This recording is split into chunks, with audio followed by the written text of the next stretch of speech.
here we go. Chapter 5, short shrift.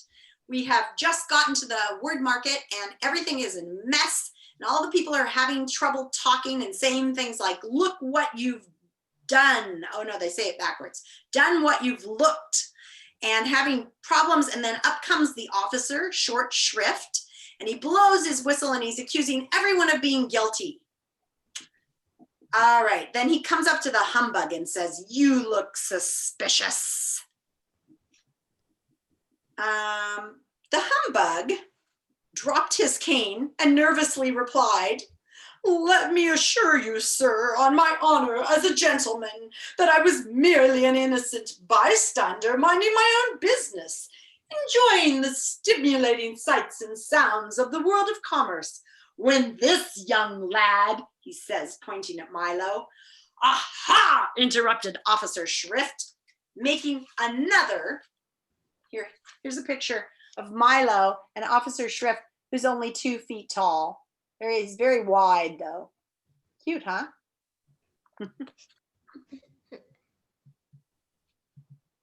He made another note in his little book. Just as I thought. Girls, you're gonna love this line. Ready for it? Boys are the cause of everything. Pardon me, insisted the humbug, but I in no way meant to imply that. Silence! Thundered the police officer, pulling himself up to his full height and glaring menacingly at the terrified bug. And now, he continued, speaking to Milo, where were you on the night of July 27th? What does that have to do with it? Asked Milo. It's my birthday, that's what, said the policeman, as he entered, forgot my birthday in his little black book. Forgot my birthday. Boys always forget other people's birthdays. You have committed the following crimes, he continued. Having a dog with an unauthorized alarm, sowing confusion, upsetting the apple cart, wreaking havoc, and mincing words. No, brr. Now see here, growled Talk angrily. And illegal barking, he added, frowning at the watchdog. It's against the law to bark without using the barking meter. Are you ready to be sentenced? Only a judge can sentence you, said Milo, who remembered reading that in one of his school books. Good point, remembered the policeman, taking off his cap and putting on a long black robe. Luckily, I am also the judge. Now, would you like a long or a short sentence? A short one, if you please, said Milo. Anybody have a prediction? What he's about to do? He's going to say a short sentence. You're going to go to jail. Get out of this town. Who thinks they've picked up on? Remember, we're in Dictionopolis. He's going to say it in a short sentence, like, hi, how are you? Something yeah, so he's talking about a sentence, you think? Let's see. Let's see if you got it right. Because remember, we're in Dictionopolis where it's all about words, so it's not really like about sentencing you to jail or whatever. A short one, if you please, said Milo. Good, said the judge, rapping his gavel 3 times. I always have trouble remembering the long ones. How about I am? You guys who know about sentences, is I am a full sentence? Does it have a subject? Does it have a subject? Yeah, I. Does it have a predicate or something happening? Am? Yes, I am is a complete sentence. I am. I exist. That's a full sentence. Isn't that funny? Right. I am. That's the shortest sentence I know. Everybody said it was a very fair sentence, and the judge continued. There will be also a small additional penalty of 6 million years in prison. Case closed, he pronounced, rapping his gavel again. Come with me, I'll take you to the dungeon.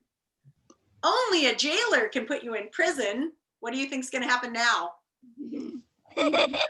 He's going to turn into a jailer. He's going to turn into the jailer. Good point, said the judge, removing his robe, taking out a large bunch of keys. I am also the jailer. And with that, he led them away. Keep your chin up, shouted the humbug. Maybe they'll take 1 million years off for good behavior.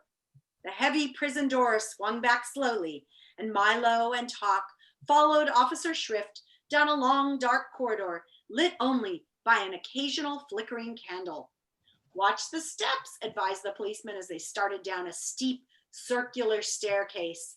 The air was dank and musty, like the smell of wet blankets, and the massive stone walls were slimy to the touch. Down and down they went until they arrived at another door, even heavier and stronger looking than the first. A cobweb brushed across Milo's face, and he shuddered. "You'll find it quite pleasant here," chuckled the policeman as he slid the bolt back and pushed the door open with a screech and a squeak. "Not much company, but you can always chat with the witch."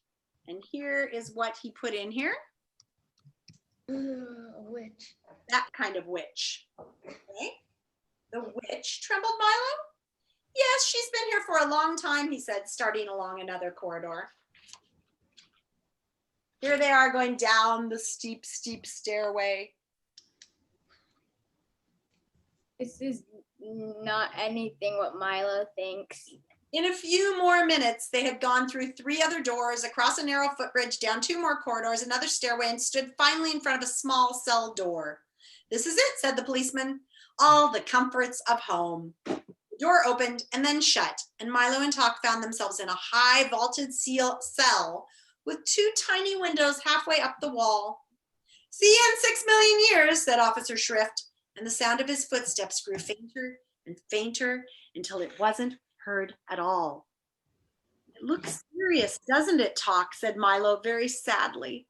"It certainly does," the dog replied, sniffing around to see what their new quarters were like. "I don't know what we're going to do for all that time.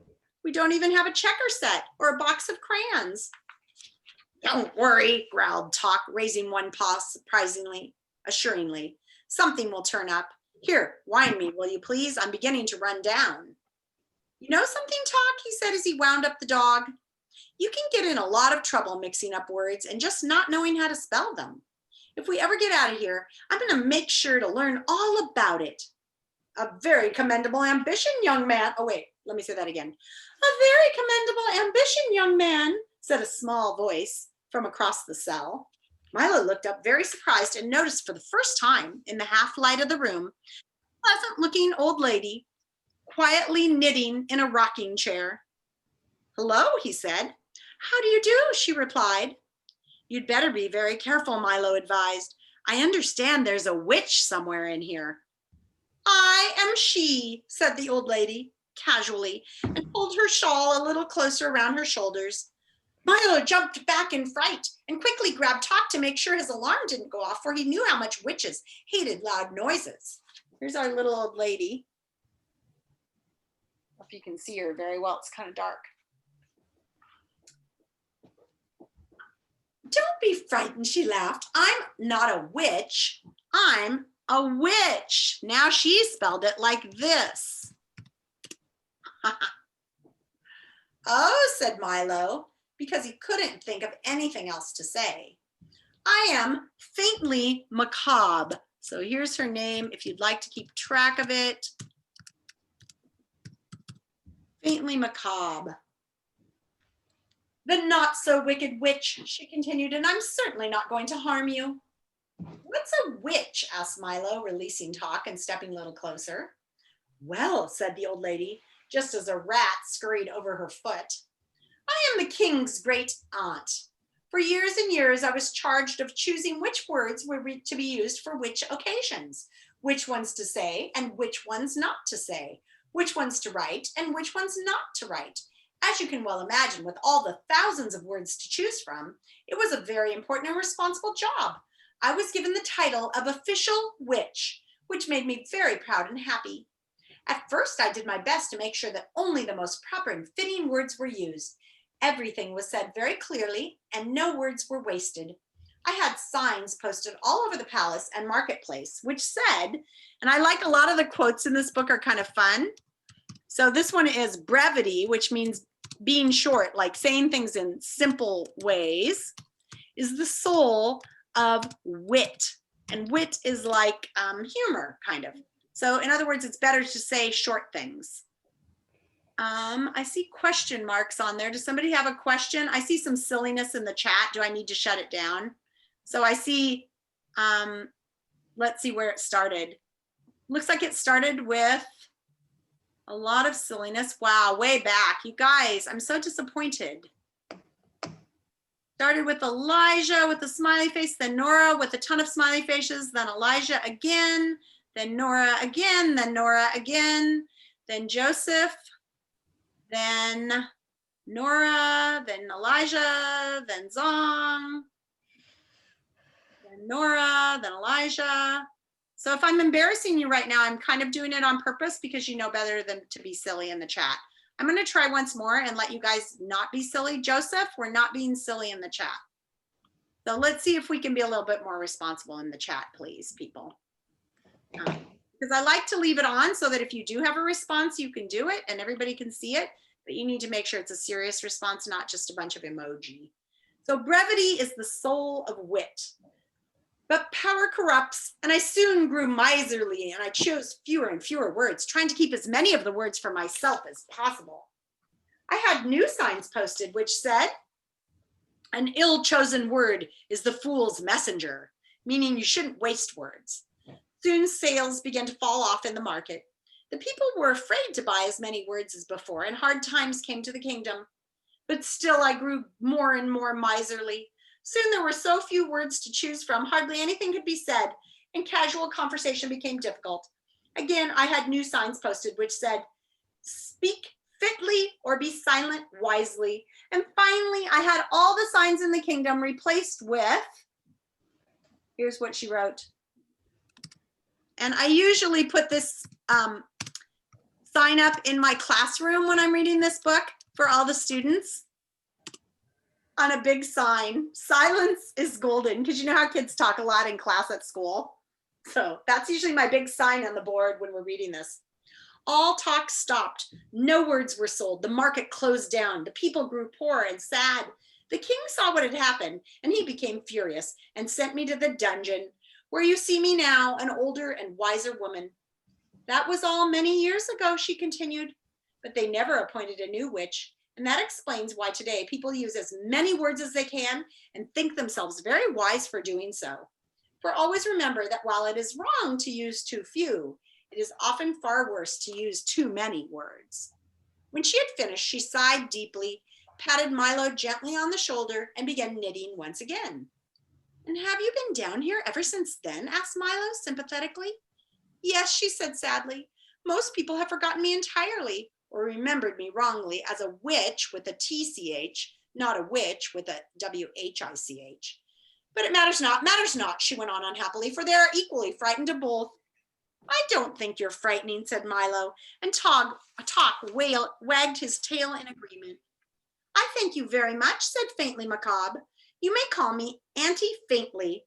Here, have a punctuation mark." She held out a box of sugar-coated question marks, periods, commas, and exclamation points. "That's all I get to eat now." "Well, when I get out of here, I'm going to help you," Milo declared forcefully. "That's very nice of you," she replied. "But the only thing that can help me is the return of," wait for it, "Rhyme and Reason."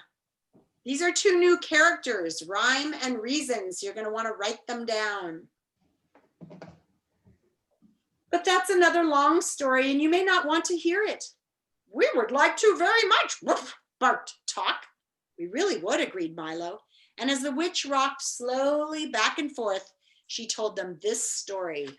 And we're to chapter 6, Faintly Macabre's story, which I will be recording for you to listen to tomorrow, even though we don't have class, and be ready to come back with a previously on Thursday. I'll ask everybody to type into the chat what happened in this next chapter, Faintly Macabre's story.